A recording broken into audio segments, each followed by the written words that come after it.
Martial arts have been around for thousands of years, with different philosophies and ideas for each art form, each believing that theirs was the best for unarmed combat. Rule sets made them evolve over the years, as not having to worry about being punched to the face or being kicked to the leg made certain stances or ideas applicable, but inapplicable once these rule sets changed. The argument on which art was best continued until Bruce Lee introduced a wild idea for the time. Every single martial art is not made equal. What works for me and my body type may not work for you. If a technique from one martial art works for you, then you should add it to your arsenal, no matter if you are a practitioner of that specific martial art. We should be martial arts practitioners and not a practitioner of a specific martial art. While that may seem like common sense today, where fighters have the platform of MMA to see what really works and what doesn't, at the time, it was revolutionary. Our next large evolution in martial arts came with the UFC, as they asked a new question: with no rules, which martial art reigns supreme? Royce Gracie showed that Brazilian Jiu-Jitsu was essential, and it seemed like BJJ was all you needed to know. But what if someone was an Olympic wrestler and could control the Jiu-Jitsu fighter, damaging them from the mount? What if a striker learned wrestling defense to keep the fight standing and damages you from their preferred striking distance? What we instead came to find out is that they created a whole new sport. Now the main question has changed. Which martial artist uses their techniques best against the other martial artist? The illusion of one art form being best is gone. What we know is there are three different main ranges: striking, stand-up fighting, wrestling, defensive or offensive, and grappling, which is ground fighting. What you do within these walls and ranges is up to you. Let's take a deep dive on one of these ranges, striking range, while taking into account a ring and an octagon.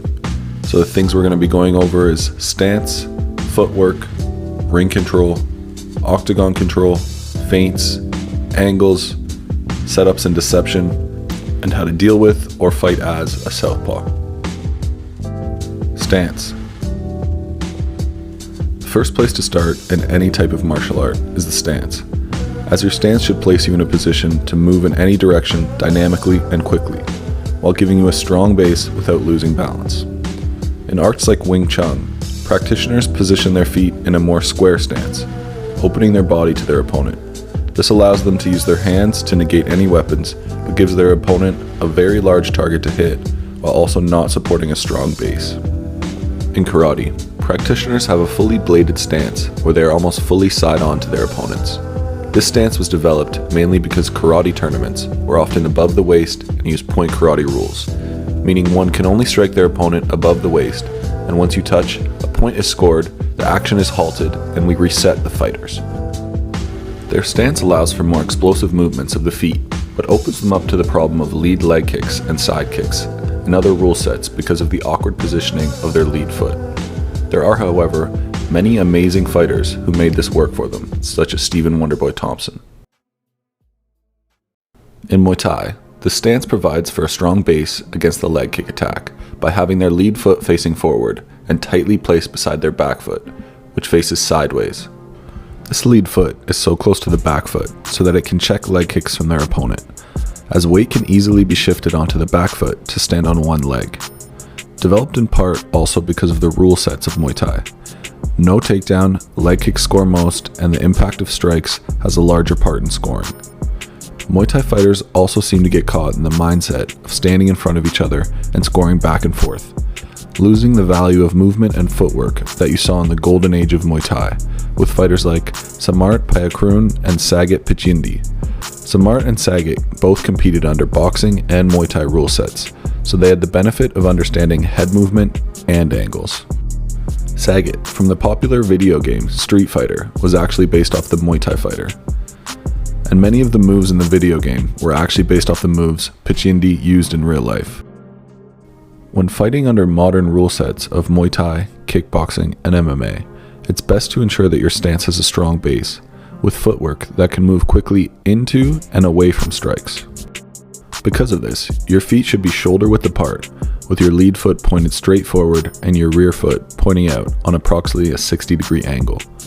This is done so that you have the ability to check kicks and not be thrown off balance, while your wide, bladed stance makes you small and allows for dynamic, quick movements in either direction. The dotted line between your 2 feet is called your center line. This line should not be crossed incorrectly without fully understanding why and how. A massively overlooked part of fighting is footwork. It's easy to learn, but takes hours and hours of practice, so no one wants to do it and they struggle because of it. You would be very surprised at the amount of high-level professional fighters whose footwork is not up to standard. The foot that moves first should always be the closest to the direction you are moving. This means that if you're moving right, your right foot should move first. This is done so that you can easily throw a punch while moving. If your opponent gets too close, you can plant on your rear foot and throw any weapon of choice. From here, your lead foot can now also cross the center line and position itself in your proper stance, in turn creating a new center line.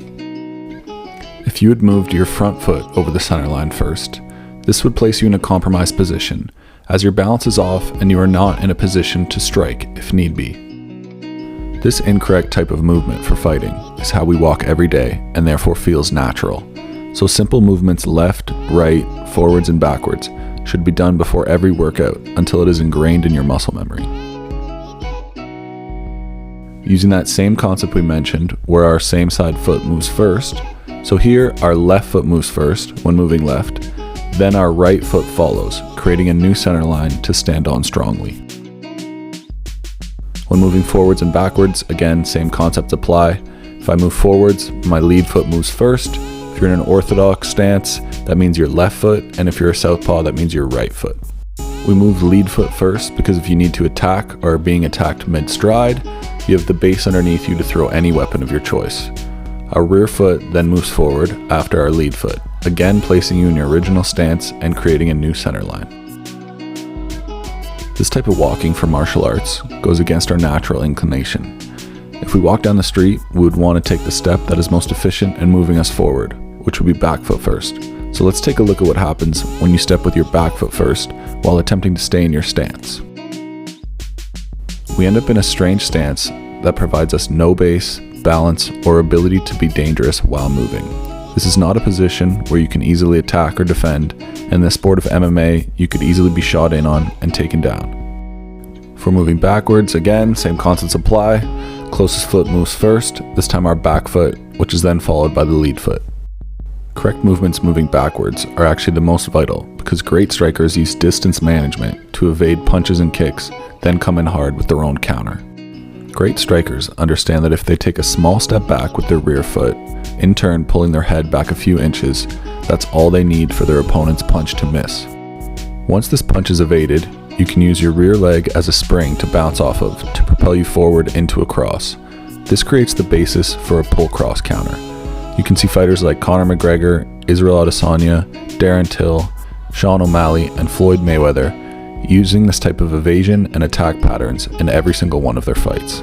Notice that Conor also doesn't exit on a straight line. He takes 2 steps back, hits a left cross, then angles off the center line. This angle is very important for defensive tactics. If you only step back straight, then you can be pushed towards the fence and bullied. If you angle off after 1 or 2 steps, then you can't be chased. A great way to move dynamically, and with the correct foot first, is to bounce off your opposite foot. For example, if you want to move backwards with your back foot, you can bounce off your lead foot, propelling your body backwards. This is a movement very often used within karate, and Conor McGregor knocked out Jose Aldo in this way, bouncing back and forth with a strong stance so that he can strike at a moment's notice. If we moved back with lead foot first, this counter would not be possible.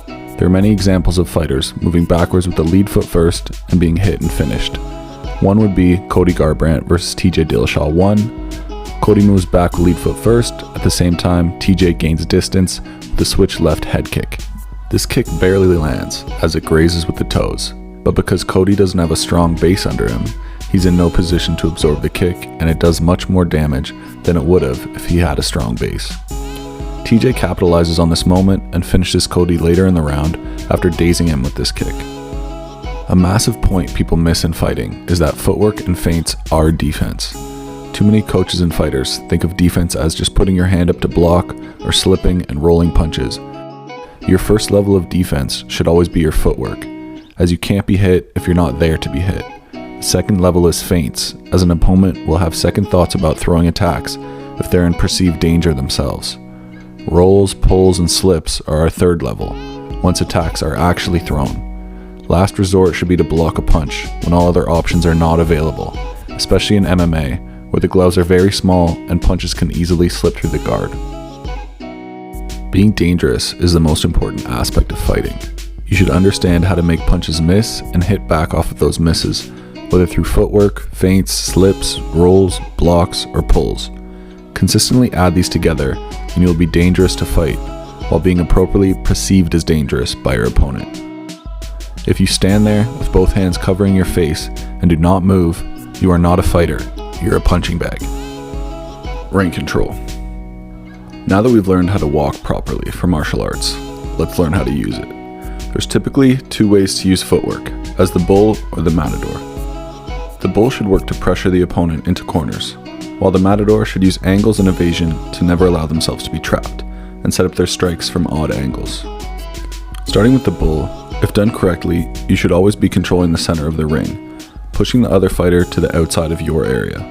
The green is the area you want to dominate by pushing your opponent up against the ropes and into the red area through feints and footwork. In the ring, since it's a square, we keep our opponent trapped by using two main angles.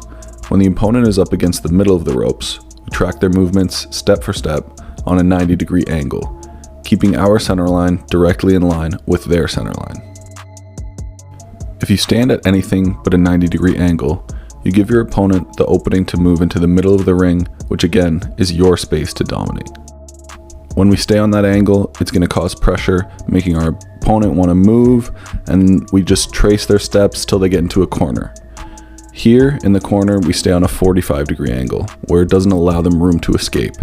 We can then push in and on that angle and cause pressure.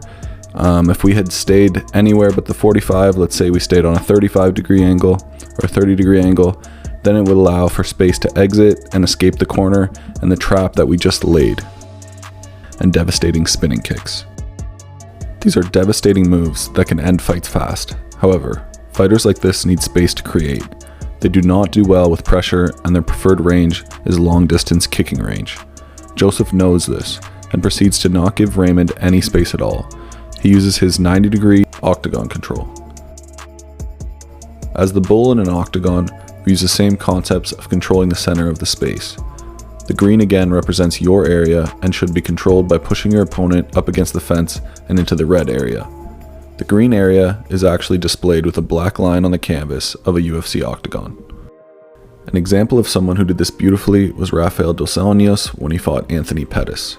Rafael pushed Anthony up against the fence for 5 full rounds, knowing that Anthony does not fight well against the fence as he does in open space where he can create. So he simply just did not allow Anthony to have any open space. The same concepts of control applies from the ring to the octagon, but the angles change slightly as you do not have the same type of corners to trap someone in. The 90-degree angle at the middle of the fence or ring is still applicable. At the center fence area, we can push forward, allowing our opponent to move side to side, but not forwards, backwards, or angular. If we stood at anything but a 90-degree angle, our opponent will be able to exit and in turn take the center of the octagon. As we move towards the corner of the octagon, all that's really happening is we're moving in a circle, always keeping our place in the octagon in mind.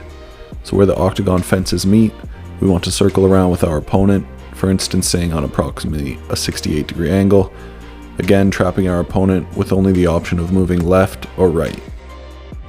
The most important part of this concept is not to chase our opponent, but instead have the forward-thinking ability to trap someone, much like you would trap a mouse. Darren Till, for example, when he fought Donald Cerrone, did a beautiful job of controlling the octagon and applying constant pressure. In this brief scramble, they break from each other's grip. At this point, Darren has a bad angle of the octagon where neither he or the opponent has an advantage. So instead of just moving in a straight line linearly towards Donald, he reestablishes the center of the octagon by doing a few simple side steps before moving forward again, where he has the advantageous position. This is fight IQ, and its brilliance is often missed. The pressure ends up being too much for Donald, and he's eventually finished. Notice that after the left elbow hurts Donald, Darren again doesn't move straight forward at Donald. Instead, he sidesteps, staying on the 90-degree angle to trap him. Not understanding where you're located in a ring or an octagon and why you are located there can be a massive flaw in any fighter's game. Even if you do understand and you don't have the very basic footwork principles ingrained into your muscle memory, you will not be able to capitalize on this understanding. This can quite literally be the difference between finishing a fight and not finishing a fight. For example, if Darren had hurt Cowboy and did not cut the angle off properly, this would have given Donald room to escape and more time to recover, possibly not giving him the opening to finish the fight.